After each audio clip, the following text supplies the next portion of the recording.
உலகத்தையே மிரள வச்ச ஒரு அரக்கன். அவன்தான் ரத்த பீஜன். அவனை தொல்றது சாதாரண விஷயமில்ல. ஏன்னா அவனுக்கு ஒரு விபரீதமான வரம் இருந்துச்சு.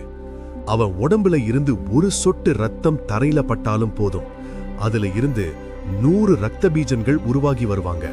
போர்க்களம் முழுக்க அசுரர்கள் நிரம்பி வழிஞ்சாங்க. தேவர்களே பயந்து போனாங்க. அப்போ துர்கா தேவியோட நெத்திக் கண்ணுல இருந்து பயங்கரமான உருவத்தோட வெளிப்பட்டாங்க அன்னை காளி. காளி தேவி என்ன செஞ்சாங்க தெரியுமா?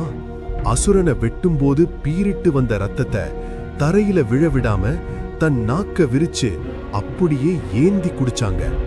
ஒரு சொட்டு ரத்தம் கூட கீழே சிந்தல. உடம்புல ரத்தமே இல்லாததால ரத்த பீஜன் செத்து விழுந்தான்.